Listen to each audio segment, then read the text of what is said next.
Hello there, and welcome back to the ClueCon Weekly Podcast Studio.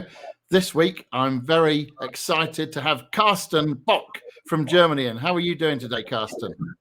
I'm doing great. Totally awesome. At the Good. moment. Excellent. Well, we're very, very pleased to have you along and looking forward to what you have to say, because you've been in the open source VoIP community for many, many years, part of the Kamailio project, and of course in the Asterisk project as well, speaking at Asterisk. But before we get to that, Carsten, just in case people in the ClueCon Weekly audience have never come across Carsten Bock before, please can you give us a little bit of a background, perhaps starting off with how you got into the world of telecoms and VoIP? To be honest, it was more or less by accident. It was, I think, almost 20 years ago by now, where I was working at a small mid-sized company where we did call center solutions. And I was working for them doing some web-based online shopping solutions, had nothing to do with VoIP at all. But then they came to me and said, well, we have this fancy new project. We want to do voice over IP. And would you like to join? And that's basically how I started back then. That was back then based on Asterisk 1.0, I guess, very long time ago. Yeah, then throughout time, of course, we quickly noticed that that Asterisk, at least for a large scale deployment, if you look into 100,000 million subscribers, it didn't scale that much, that we needed something else, that we would have to put a zip proxy in front. Then I started working on the Zip Express router project, the ZR project back then, and later switched to the fork OpenZR, later moved on towards Kamailio, and I've been a member of the Kamailio management group for 15 years, or at least 10 or something like that, for quite some time. Yeah, and basically, in the beginning of time, I was working mostly on fixed line deployments and a little bit OTT deployments, and it was actually quite exciting times, because we actually did the first fixed line VoIP replacement in Germany, which was quite exciting back then. On the platform we had back then, we had 1.2 million subscribers, which was a good amount of numbers, a good amount of subscribers. Basically during that time, I've noticed that all our customers, we had big customers like Telefonica and Swisscom and a lot of other European operators, they were all going for the IMS approach for the fixed line. And as it happens in so many situations, the management didn't want to join that road. And first I started working for Telefonica, because Telefonica, we had them as a customer, and I was working for Telefonica, working on the Ericsson deployment they had back then. And but during that time, I clearly noticed, well, okay, we can do something more efficient, more nicely using the Kamailio zip proxy instead. And that's basically how I started with NG Voice 9 years ago, actually a little bit time before that, because I was doing part-time during my time at Telefonica, but officially the company started 9 years ago. Yeah. So NG Voice is a company that you started, Carsten? Yeah, exactly. Excellent. Okay, now you mentioned IMS there, and that is sometimes a scary set of initials for people in the world of VoIP, because it seems a little bit complex. I'm assuming that you've got a presentation that doesn't kind of give an overview of IMS. If that's the case, can you give us a brief overview now, a kind of an introduction, a very brief introduction to the world of IMS? Yeah, just how if you look at IMS, you will find a lot of things that you've seen previously in all kinds of VoIP deployments. Like we see, I always use this phrase in other presentations where I say, for example, we are using diameter quite a lot. And diameter is actually, talking in mathematical terms, the double of the radius, which explains pretty much what the diameter protocol is about. So it's really an evolution of the radius protocol. It's compared to the radius protocol, it's a little bit more advanced, but still it's the same principles. If we look at the SIP level, we see that basically we're talking quite a lot of zip, even though sometimes we tend to put a different name onto it, like let's say for example the ISC interface, which is just zip, just talking about between the IMS core and application server. So in the end, you end up with, I would say, a little bit of LDAP. You end up using diameter, of course, quite a lot, and of course you end up using zip, which is common knowledge, I would say.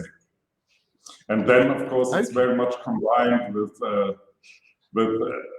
I would say, in some cases, best practice. Like, for example, we've seen the RFC for DNS SIV records for quite some time, and in IMS we make use of that quite a lot. Yeah. Quick summary. Right. Okay. Yeah. Thank you for giving us an overview. Now, I understand that you have got a little presentation to share with us, so I'm going to pop that up on the screen so that people can see that. There we are. So we've got, I've put you at the bottom, and I really wanted to put you at the top. So let me just put you at the top very quickly. That's a bit better. There we are. There's Carsten at the top. So, yeah, do go through your presentation for us, Carsten. Of course, if you look at the history of IMS, I saw this at a presentation once where it basically said IMS is kind of best of the 90s, which is as a matter of fact true, because IMS as a standard is a very old thing. But and for quite some time people were saying like, okay, IMS is dead, it didn't work out, stuff like that. But now if we're looking at the current state and if we're looking a little bit towards the future, this is no longer the case, because simply because if you look at 4G, the 4G voice, the 4G mobile network is a data-only network, so you need to provide some kind of voice over IP solution to it. And so the specs for doing so is actually the IMS standard. And if you now look a little bit what we're doing with Kamailio and what we're doing with IMS, you see that most of operators are really faced with a lot of new challenges, like people start using more and more data, their ARPU, the revenue per user is going down, and basically, if you look at the overall market, you have only a very few big players like Nokia, Ericsson, Huawei, ZTE, and so on. So it's really IMS, while it was a kind of old standard, is now becoming the status quo for mobile networks. Yeah, so basically what we're doing is we implemented IMS based on Kamailio, and we implemented a whole ecosystem, which is not only the IMS, but also all kinds of application servers around it. If for me in Voice and basically Kamailio IMS, it has been quite a journey. If we look a little bit, I started working on IMS 12 years ago, and it was very much, at the beginning it was very much focused on building a fixed line replacement, because that was the thing at the time. I think it took several years until I got access to the first 4G network, where actually the key benefits of IMS really turn out. If you look at the market, if you look at, for example, at the handsets, in the very first deployment that we did, which was in Bulgaria some years back, we basically had a Samsung S5 phone, which was a top-notch phone at the time, and it was one of the very few phones that would support 4G and voice over LTE. But if I look at it today, it has very much changed, because nowadays you find even the cheapest phones like KaiOS in India, you find even VoLTE and 4G in cheap phones. So it's really now becoming more and more a common feature.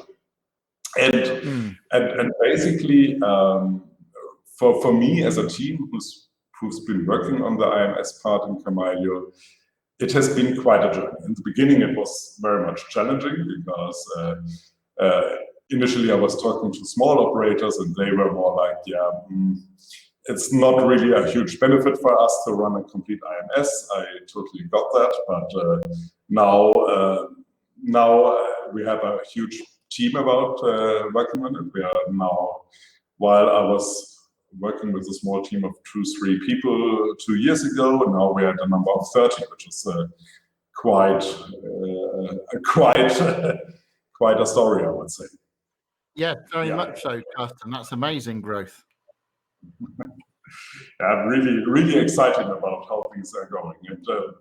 And if you look at the team that we have right now, you see that we have all kinds of people. Like we have people from Telenor who joined us, who are working on the virtualization part, which is totally great, which is totally awesome. I'm so happy to have such a great team around me. We have teams from all over the world. We have people from the Middle East, of course. We have some Germans.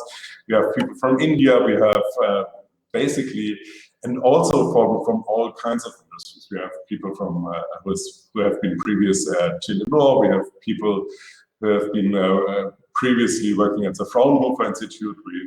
Who did a lot of work on the Fraunhofer 5G infrastructure. We have people from Ribbon Communications, basically, and it's really a great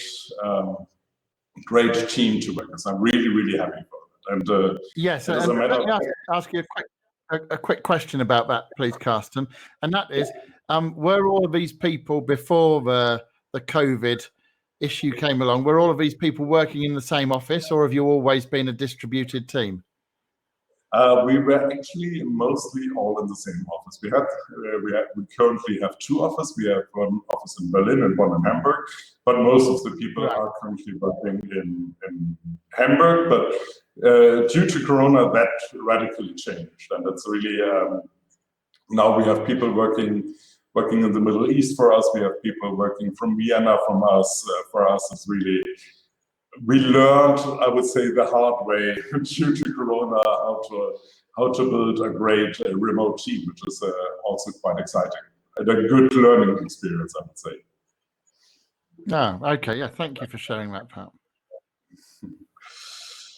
Yeah. So if you look a little bit on the whole solution that we've built around this, and then you see, of course, the core of everything is the IMS core, which is still based in Kamailio, but over the time we really added a lot of components around that because, for example, a common requirement in all commercial deployments is that you need to have some charging, that you need some dedicated, you need some applications, like you want to send SMS, even though SMS is still kind of a legacy service, people still want that. So we extended that very much into really having a complete solution, and the journey goes on. Actually, it is we started initially just having the IMS, but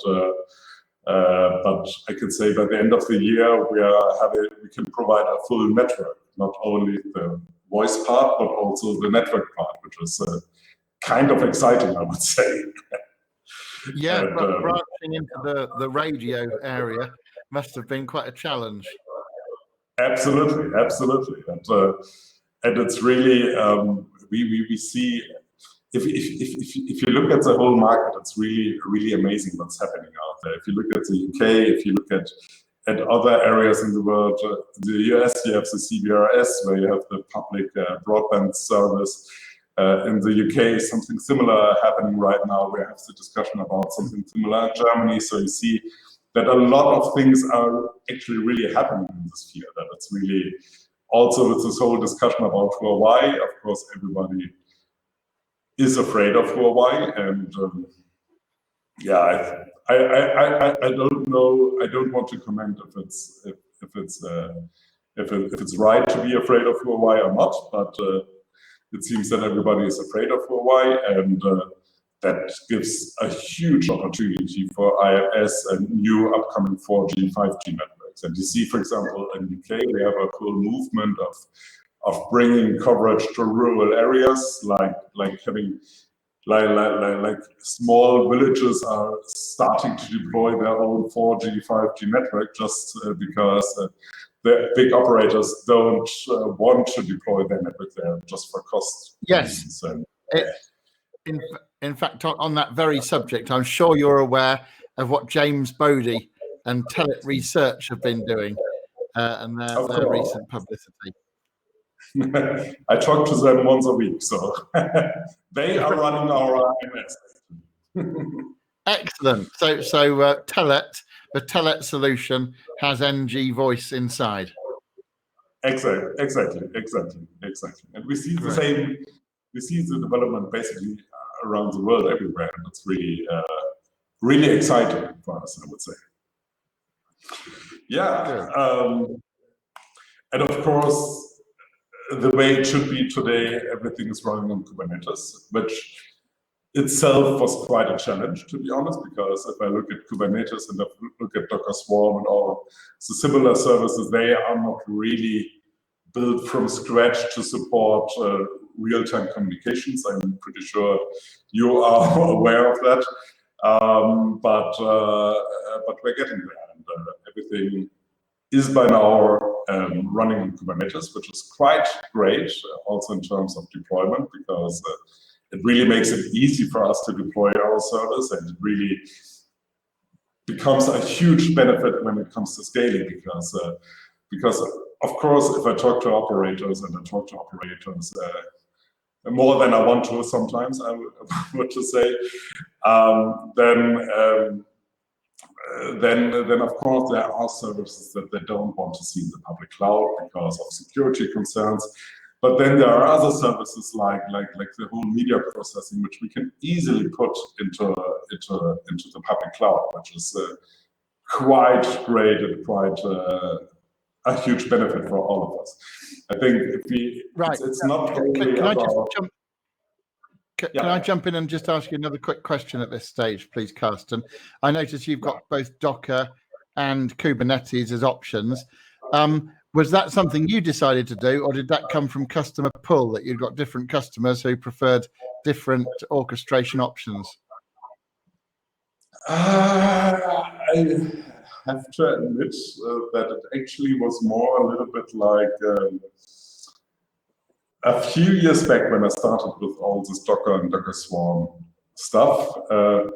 It was actually mostly a cost decision rather than saying customer wants this, because if you look at the IMS, if you look at all the components that we have on the IMS, it makes sense that to really have separate components for this, and having that as Docker containers, of course, makes it much easier and much more handy instead of spinning up multiple virtual servers for this.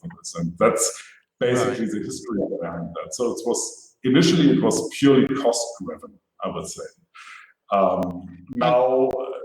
Nowadays that's a huge benefit for us, I would say. Yes, and what is the split you're finding as you recruit new customers? Is it like 50-50 between the two, or are most people going for Kubernetes these days? Most people are going to Kubernetes these days, and we're basically phasing out Docker Swarm very much in the near future.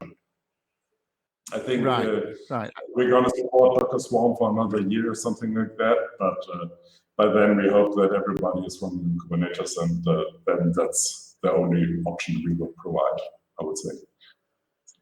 Okay, thank you for that. Sorry to have interrupted you, but I just thought that was an interesting point to draw out. That's totally fine. That's totally fine.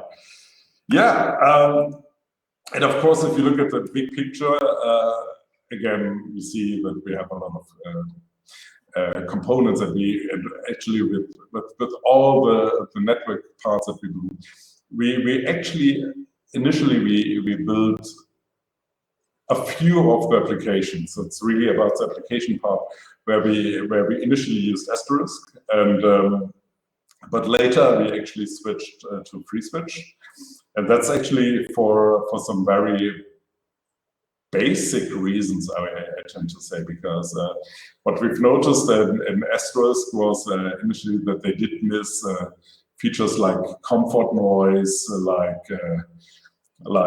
which is a very common thing if you look at mobile networks, and also the whole media transcoding part. I don't know, most people are not aware of this, but we are using in the mobile network voice codecs that are quite similar to what we see in Opus, so they can adapt to the available bandwidth, and they can cope quite well with packet loss and stuff like that. And however, those voice codecs are patented, so it's not really, most projects don't support them out of the box. But we found actually that FreeSWITCH does this quite well. We had to do some custom compilations just built in AMR and AMR wideband, but afterwards it worked quite well for us. Great, good to hear that. Yeah, so basically, if you look at the applications, then of course you see that we have all kinds of applications where it comes to media, like for example the media resource function, where we do all kinds of IVRs, where we do network announcements, where we do conferencing. And one thing that I'm really looking forward to, which I think will be quite exciting and interesting, is we want to actually try to do some video conferencing on VoLTE using FreeSWITCH. But yeah, let's see how that works out. That sounds like an exciting challenge, Carsten. Absolutely, absolutely. I think in the end, it's not. If you look at everything that's that you see in the mobile network, it's not really like. I totally get it that people say that IMS is kind of complicated, but in the end, I see if I take an average phone, let's take the Samsung here or whatever phone, they're basically just talking H.264 for the video, so that's nothing really magic there. Some newer versions talk H.265, but I think H.264 is still an option. We see that we have got the capabilities of AMR, AMR wideband, and the rest is basically signaling. And as I think all of you know very much Kamailio, with Kamailio we can do, I would almost say everything. Yes, very, very capable. Yeah. Yeah, so that was just a quick overview I wanted to share. Oh, well, thank you very, very much, Carsten. I appreciate that. I'm going to bring the screen back to just you and I. So we'll take your screen share off. There we are. Now, I mean, the technical content is obviously key and very interesting, but I was also very impressed with the growth that you've been through over recent time. And what that growth started well ahead of the coronavirus business. Just talk us through the expansion of NG Voice when it first came to the point where you got to recruit some more people into the company, and how you've grown, please. It's sometimes sometimes history can be a little bit strange, I would say.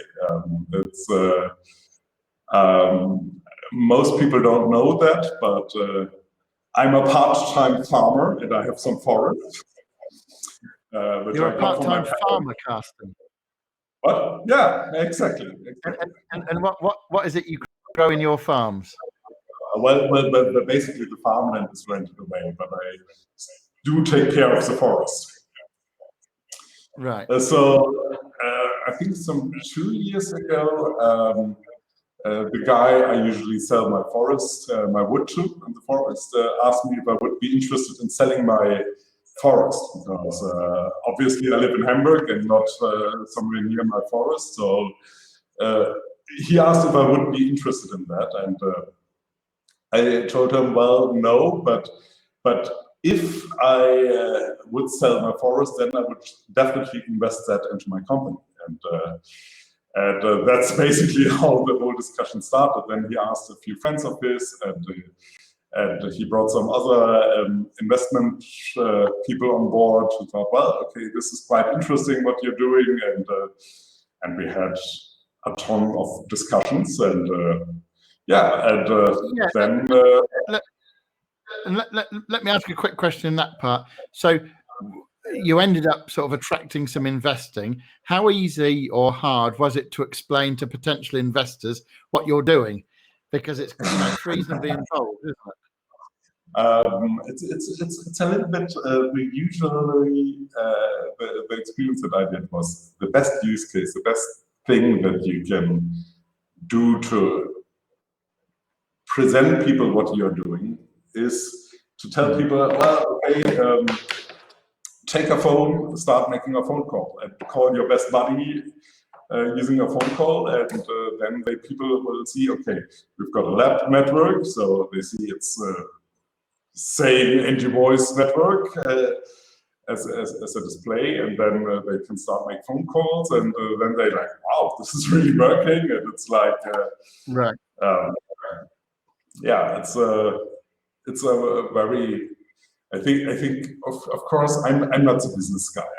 I'm more the techie guy, I would say, because I love technology, and I think one of the key challenges of that was that people came up with questions, what's the total addressable market for this? And I was like, oh my God, what? What should I say? And I just said, well, the market is huge, I guess, because 4G and 5G is the thing of the future. But then, of course, they started doing some research, and then it started working out, I would say. Right. Yes, sorry, I derailed you a little bit. Yeah, just do go back to the kind of the growth in personnel. But I'm very pleased to hear that you were able to attract the funding that you needed. Yeah, and basically since that, it's really been quite fast because now we have deployments of IMS in the Netherlands, in Germany, and in Africa quite a lot, in the Middle East, and it's sometimes it's so weird how people do testing, like in the deployment in the Middle East. We implemented SRVCC, which is a seamless handover from 4G to 2G, 3G. And the mobile operator, which is one of the big operators in one of the countries in the Middle East, they actually turned off the 4G signal at a cell tower in the middle of their capital just to test the handover, which I was like, oh my God, how can you do that? I would never do that. There was probably a few annoyed users around there, weren't there? Likely. For them, it was in the middle of the night. And, it was great. Yeah. Very interesting. Oh, good. And so, and in terms of you said your headcount is now 30 people. Did that kind of go in a linear way, or did it sort of hover at a low number and then all of a sudden you had to blow up to meet some challenges? It's basically, it really started growing 1.5 years ago, I would say. And it's really, I think 1.5 years ago, we really started expanding the team. And it was really, and of course, if you look at the people that we hired, you will actually see that we hired people from the community, which is also, we know the people. So if you're interested to work with us, then commit something interesting. Then we might ask you or something like that. And on the other hand, we have people from previous customers, which said, well, this is quite interesting what you're doing. And then they asked us if they could work for us directly. And that was, of course, yes, let's do that. Oh, good. And in the beginning, it was, yeah. Right, and you said that you're growing and expanding, and yeah. Right, good to know. You said that your technology is used in a lot of emerging markets. Is it more likely to be taken up by new starting ventures than integrated into people's existing technology? In most cases, it's either MVNOs who are forced to go to 4G. We notice that MVNOs are way more open to trying different approaches than the big fat vendors, I would say. And then, of course, we have quite a lot of emerging markets. And it's basically, we've seen that quite frequently it's the operators who try to battle the big ones who ask us, which is, I would say, also quite exciting to work with from our perspective, I would say. Yes, it makes it sound as if yours is the kind of more modern and more agile solution that allows people to get going with those things. Well, Carsten, we're coming. Yeah. No, sorry, Carsten, I missed that last part. Companies where we did the first VoLTE calls is growing and growing, and it's quite nice. Great. That's it's kind of you to share those things. Well, we're coming towards an end of our time together, Carsten, and so I'll ask you the question that I ask everybody that comes on ClueCon Weekly, as far as I remember, and that is there anything else that you'd like to tell the ClueCon Weekly audience before we wrap up? Honestly, I think it's a little bit more serious, but I think please take care, everybody, especially during these Corona times. A very kind message. Okay. All right. Well, Carsten, thank you very much for coming along and talking to us. I know there'll be a good number of people that are very interested in what's going on in NG Voice. And as you've said, there's a lot of these smaller mobile networks now filling in the gaps that have been left by the big boys. And I know your technology is very, very useful inside those operations. So thank you for sharing that with us. And I hope we get to see you again, maybe in real life or maybe at some other online conference, who knows. But thank you very much for coming in to the ClueCon Weekly podcast studio. We appreciate it. Thank you. Bye-bye.